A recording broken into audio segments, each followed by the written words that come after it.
सुष्मिता अपनी जेठानी शांति के साथ रहती थी। दिखाने को दोनों देवरानी जेठानी एक दूसरे से बहुत प्यार करती थी, लेकिन देवरानी जेठानी के बीच की लड़ाई उन दोनों के अलावा अगर कोई जानता था तो वो थे उनके पति। उन दोनों में हमेशा ही लड़ाई होती रहती थी, कभी खाने को लेकर तो कभी कपड़े को लेकर।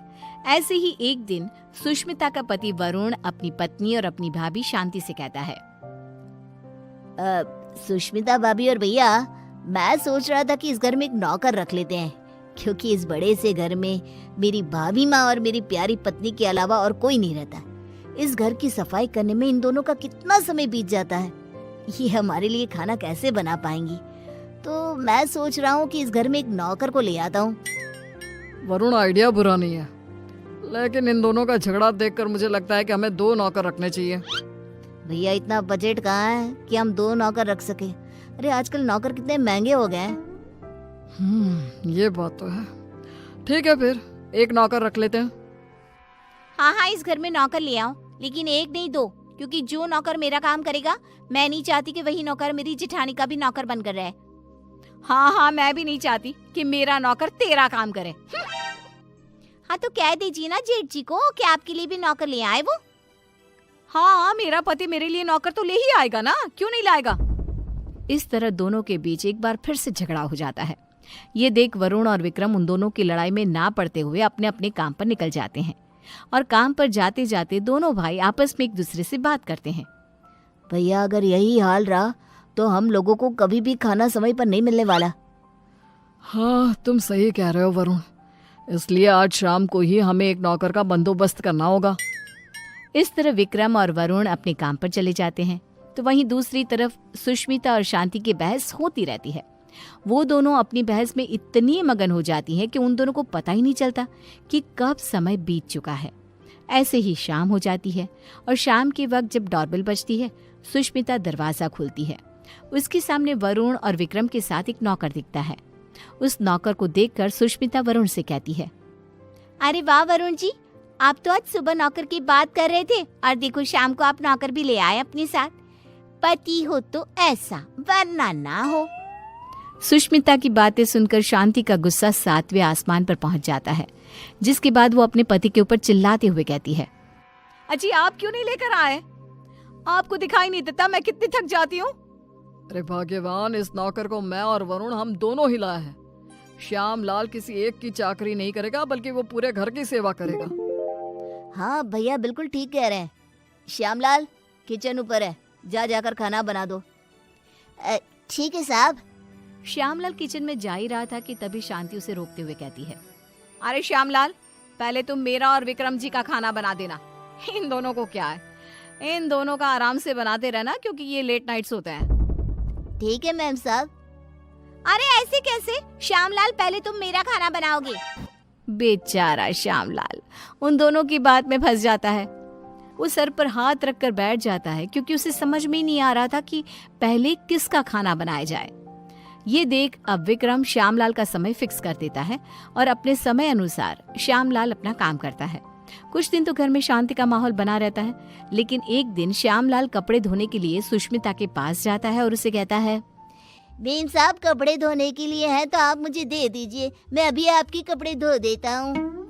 उसकी बात सुनकर शांति आती है और उसके ऊपर चिल्लाते हुए कहती है, श्यामलाल, तुम पहले मेरे कपड़े धोगे। अगर तुमने मेरे कपड़े नहीं धोए तो मैं तुम्हें नौकरी से निकाल दूंगी। जी, नाम तो आपका शांति है, लेकिन आपके अंदर ना शांति नहीं है बिल्कुल भी। अरे इस समय वो मेरे कपड़े धोएगा। हाँ, श्यामलाल उन दोनों की बातें सुनकर फिर से एक बार फंस जाता है। दुखी होते हुए कहता है, मैम साहब, आप दोनों ही मुझे अपने कपड़े दे दीजिए, मैं एक साथ कपड़े धो दूंगा। नहीं, हमारे कपड़े एक साथ नहीं धुलेंगे। नहीं, हमारे कपड़े एक साथ नहीं धुलेंगे। उनकी बात सुनकर श्यामलाल बेचारा एक बार फिर कंफ्यूज हो जाता है, और वहां से मुंह लटकाए नीचे किचन में जाकर काम करने लगता है। ऐसे ही समय बीतने लगता है, और एक दिन श्यामलाल शांति के कमरे में कुर्सी पर खड़ा होकर पंखे को रगड़ रगड़ के साफ कर रहा था। ये देख सुष्मिता नौकर के ऊपर चिल्लाते हुए कहती है, श्यामलाल, तुमने आज तक इस तरह से मेरे कमरे की सफाई तो नहीं करी। अरे ऐसी कौन सी मेहरबानी करी है जेठानी जी, जो तुम उनके कमरे की इतने अच्छे से सफाई कर रहे हो। श्यामलाल कुछ बोलता तभी शांति आ जाती है और सुष्मिता को जवाब देते हुए कहती है, देवरानी जी, आप कुछ नहीं बोल सकती क्योंकि अभी आपके कमरे की सफाई का समय नहीं आया है, तो आप मेरे कमरे में आकर अपना लेक्चर मत दो श्यामलाल को। सुष्मिता मुंह बनाते हुए वहां से अपने कमरे में चली जाती है। कुछ समय बाद श्यामलाल सुष्मिता के कमरे की सफाई करने आता है। सुष्मिता श्यामलाल से अपने दरवाजे को भी घिसवाती है और अपने शीशे को भी चमकवाती है। कभी अपने कमरे के फर्श को अच्छे से रगड़वाती है और इस तरह श्यामलाल पूरी तरह से फंस जाता है। उसे समझ में ही नहीं आ रहा था कि इन दोनों को कैसे संभाला जाए, लेकिन वो बेचारा करता भी क्या, मजबूर था। ऐसे ही एक दिन श्यामलाल बाजार से सब्जियां लेने जा रहा था, तभी वो खुद से कहता है, क्यों ना मैं एक ही समय पर दोनों मेम साहब की सब्जियां ले आऊं और दोनों को अलग अलग समय पर दिखा दूंगा कि मैं अलग समय पर यही सब्जियां लेकर आया हूँ। यही ठीक रहेगा। इस तरह श्यामलाल सब्जियों को लेकर आ जाता है, लेकिन जैसे ही वो घर में घुसता है वैसे ही उसके सामने सुष्मिता और शांति खड़ी होती है। ये देख श्यामलाल के पसीने छूट जाते हैं। ये देखकर सुष्मिता कहती है, क्यों श्यामलाल, तुम्हारे पसीने क्यों छूट रहे हैं? तुमने कोई गलत काम किया है क्या? श्यामलाल, मैंने कितनी बार मना किया था कि इसके काम के साथ मेरा काम नहीं करना, लेकिन तुमने फिर से वही किया ना जो तुम्हें नहीं करना था।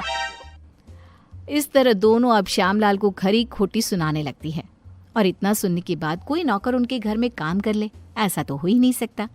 इसलिए श्यामलाल ने जवाब देते हुए उन दोनों से कहा, मेम साहब माफ करना, लेकिन मैं आपके घर में और काम नहीं कर सकता क्योंकि एक ही काम दो बार करना बड़ा ही मुश्किल हो जाता है। अरे तो क्या तुम उसके पैसे नहीं ले रहे हो? उसकी ये बात सुनकर बेचारा श्यामलाल चुप हो जाता है और ना चाहते हुए भी उन दोनों का काम करना पड़ता है। अलग अलग समय पर एक ही काम 2 बार करता हुआ खुद को देख वो बहुत परेशान होता रहता है।